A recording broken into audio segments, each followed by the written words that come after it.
Bonjour, bonjour, chers leaders. Je tiens à vous faire cette vidéo étant Angon pour un mariage dans la circonscription du Nord, région 2. Pour déjà remercier tous les leaders qui travaillent dans la JPC, qui travaillent d'arrache-pied, mes collaborateurs du bureau national, les présidents de région, de circonscription, de secteurs et de localités, bien entendu avec leurs collaborateurs. Je suis très fier de chacun de vous. Je peux imaginer le travail au quotidien d'encadrement de cette jeunesse qui n'est pas une chose facile.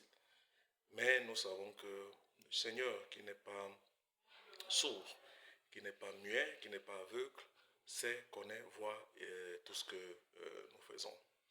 Permettez-moi de nous rappeler deux grandes dates qui sont devant nous, trois grands événements qui sont devant nous. Déjà, samedi prochain, c'est la journée nationale des bonnes œuvres. Et je voudrais encourager les leaders, les jeunes, à participer activement à cette journée. Il ne s'agit pas d'une affaire d'argent ou des actions onéreuses. Il s'agit tout simplement de montrer que la jeunesse pour Christ a un côté social et que nous savons aussi venir en aide aux nécessiteux.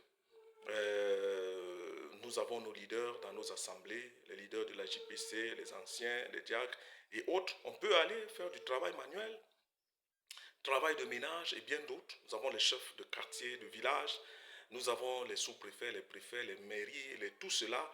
On peut aller faire du travail manuel, on peut aller dans les hôpitaux, les orphelinats, apporter un peu de savon, un peu de ceci. C'est tout ça que nous appelons les bonnes œuvres.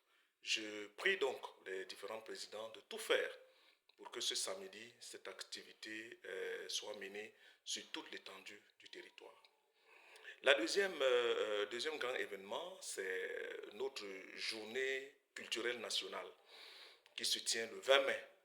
Le 20 mai de tous les ans. Et ce 20 mai, cette journée devra se tenir également dans toutes nos zones JPC.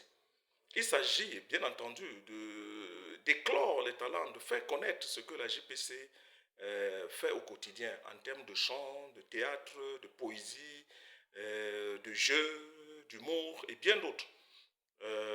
Ceci entre dans l'épanouissement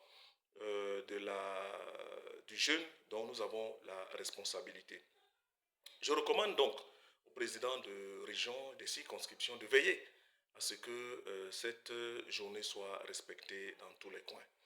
Bien entendu, le troisième et le meilleur, c'est notre camp national de la jeunesse pour Christ qui augure des lendemains véritablement meilleurs au vu de ce que le Seigneur nous dit et nous montre, nous oriente ces derniers jours.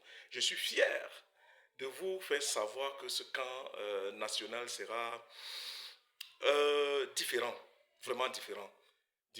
Vraiment, tous les leaders, encourager les jeunes, que tous ceux qui se sentent jeunes pour Christ se mobilisent pour être présents à Belabo 2025 avec le dynamique comité d'organisation que nous avons, à la tête duquel nous avons notre bien-aimé Serge Ebodé. Je prie et encourage les leaders à s'engager effectivement à la bonne tenue de ce camp et à la participation de tous les jeunes. D'ici à là, je vous dis que le Seigneur vous bénisse, que le Seigneur vous bénisse.